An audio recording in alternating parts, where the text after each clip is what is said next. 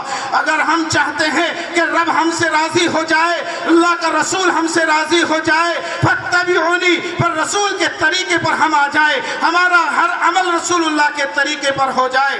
آج ہم زندگی کیسی گزار رہے ہیں، ہم میں سے ہر انسان اچھی طرح سے جانتا ہے، آج ہماری زندگی انسانیت پر نہیں گزر رہی ہے، بلکہ اگر میں یہ کہہ دوں تو کوئی مبالغہ نہیں، ہم جانور سے بڑھ کر زندگی گزار رہے ہیں۔ آج ہم جانور سے بڑھ کر زندگی ہماری گزر رہی ہے۔ اور ایک کتے کو لے لیجئے کہ کتے کو ایک لقمہ دے دیجئے، وہ آپ سے کتنی محبت کرتا ہے، وہ کتنا پیار آپ سے کرتا ہے۔ آپ ایک دو دن اسے ایک ٹکڑا کھلا دیجئے یا گوشت کا ایک ٹکڑا کھلا دیجئے، پھر آپ سے ڈنڈی سے مار کر بھگانا چاہیں گے، لیکن وہ بھگے گا نہیں، آپ کے قدموں میں گر جائے گا، اپنی پوچھ کو ہلائے گا۔ کیوں؟ کہ آپ کا احسان مانتا ہے، آپ سے محبت کرتا ہے، آپ نے اس کو ٹکڑا کھلایا ہے، اس ٹکڑے کی وجہ سے آپ سے محبت کر رہا ہے۔ وہ تو ہمارا خالق ہے، وہ ہمیں کتنی بہترین غذائیں کھلا رہا ہے، کیسے پھل کھلا رہا ہے، لیکن ہم احسان ماننے کے لیے تیار نہیں ہیں۔ میرے بزرگوں، کتا کتنی محبت کرتا ہے یہ آپ نے بارہا بار سنی ہوگی، لیکن جو بات میں اس کے دل میں بتانا چاہ رہا ہوں، جو حضرت امام ابو حنیفہ رحمۃ اللہ علیہ نے اپنی کتاب کے اندر اس کی مثال لکھی ہے، فرمایا کتے کے اندر یہ اچھی صفات ہے لیکن ایک برائی بھی ہے۔ اور وہ برائی کیا ہے؟ وہ برائی یہ ہے اس کے اندر کہ آپ اس کو بھگانا چاہیں گے، اس کو ہٹانا چاہیں گے، ہٹے گا نہیں، بھگے گا نہیں، لیکن بری عادت اس کے اندر یہ ہے کہ جب اپنی برادر والے کو دیکھ لیتا ہے، اپنی برادر کو کسی کو دیکھ لیتا ہے، یعنی کسی اور کتے کو دیکھ لیتا ہے، فوراً بھونکنا شروع کر دیتا ہے، پھر وہ خاموش نہیں رہتا، اپنی دم بھی ہلاتا ہے، اور اگر لیٹا ہوا ہوتا ہے تو اڑ جاتا ہے اور اسے بھونکنا شروع کر دیتا ہے، اس پر حملہ کرنا چاہتا ہے۔ آج میرے دوستوں اور بزرگوں، یہی مثال ہماری ہے کہ ہم بالکل کتے جیسی زندگی گزار رہے ہیں، کہ ہم ایک دوسرے کی ٹانگ کھینچنے کے چکر میں لگے ہوئے ہیں، ایک دوسرے کو ذلیل کرنے کے چکر میں لگے ہوئے ہیں، ایک دوسرے کو نیچا دکھانے کے چکر میں لگے ہوئے ہیں۔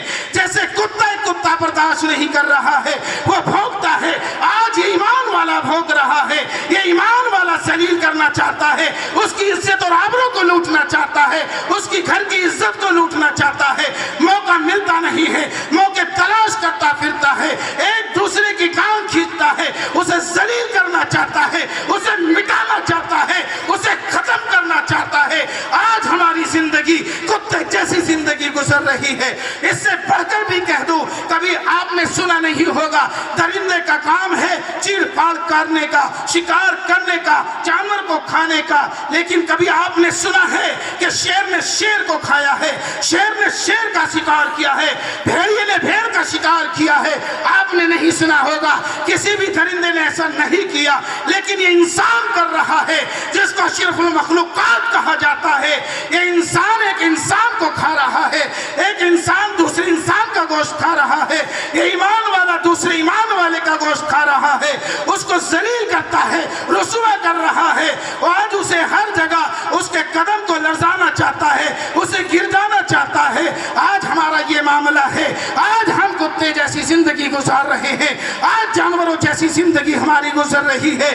ارے ہٹے اس زندگی سے، اس زندگی پر لعنت ہے۔ ہم اپنی زندگی لائے جو رسول اللہ نے ہم کو بتائی ہے، جو اللہ رب العالمین نے ہم کو بتایا ہے۔ کیا بتایا؟ فرمایا قُلْ إِن كُنتُمْ تُحِبُّونَ اللَّهَ، اے نبی آپ ان سے کہہ دو، اے نبی نے بتا دو کہ اگر تم اللہ سے محبت کرتے ہو فاتبعونی، بس تم میرے نبی کی اتباع کر لو، بس تم میرے نبی کی اتباع کرنے والے بن جاؤ، یحببکم اللہ، میں ان سے پیار کرنے لگوں گا، گا، میں اسے محبت کرنے لگوں گا، اور جب اللہ محبت کرنے لگے تو اس دنیا والا کوئی کچھ نہیں کر سکتا۔ اور فرمائے وَاغْفِرْ لَكُمْ ذُنُوبَكُمْ، جاؤں کے گناہ بھی معاف فرما دوں گا، وَاللَّهُ غَفُورٌ رَحِيمٌ، اور وہ بہت معاف کرنے والا ہے، وہ رحیم ہے، وہ کریم ہے۔ اللہ رب العالمین مجھے بھی اور آپ کو بھی کہنے سننے زیادہ عمل کی توفیق عطا فرمائے۔ وَمَا عَلَيْنَا إِلَّا الْبَلَاغُ۔ ماشاءاللہ۔